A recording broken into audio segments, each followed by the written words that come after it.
you might hit it a wrong way because it's not as bouncy as a trampoline. So I would stay away from the bouncing to your knees. You can try at first to just fall and stand back up. If it gives you enough bounce that you feel safe doing it, go for it.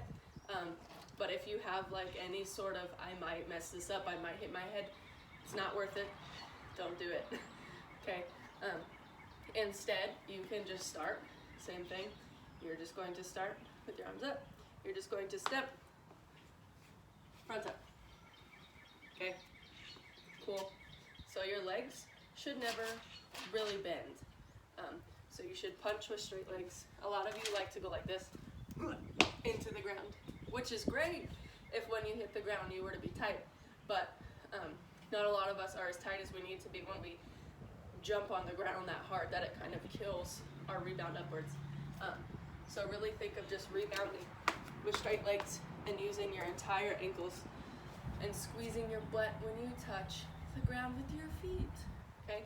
A lot of you don't, which is okay. I know it's very hard to feel at first and it's very weird, but a lot of you don't squeeze your butt when you punch the ground. The lighter you are when you're putting force into the ground, the much higher you'll go. If that makes sense. Oh my gosh. Anyway, it's like when we used to have problems with holding our handstands because we were loose, you know? Same thing. It's harder to hold a handstand when you're not tight because all that dead weight is on your arms and your hands. So you seem much heavier than you actually are if you are tight and you're squeezing everything. Same thing when you're doing a push-up hold.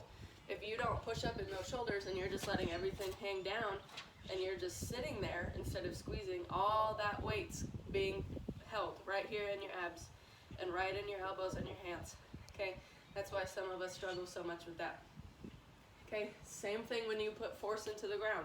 When you come down out of a back handspring or a front handspring, even though your legs are straight and you try and rebound as high as you can, but you are loose, it's not going to go very high.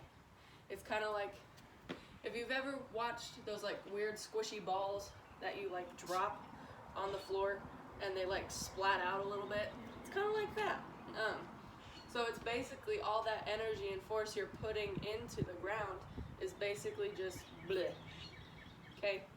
If you have ever watched someone, you know, like an elite gymnast tumble, how high they get, if you watch, I know this is going to sound really weird, but if you just happen to get an angle of them tumbling towards the camera and you watch their legs and their butt as they are hitting the ground, it's pretty squeezed. So that's just, you know, the tighter you are when you're putting that force of your body into the ground, the easier it's going to be. So really think anytime you're doing any of these drills to really squeeze your butt and really squeeze your legs and really make your entire body tight when you hit the ground. Okay, it's important to be tight throughout, obviously. Try and be as tight as you can throughout the whole scale. I know it's kind of hard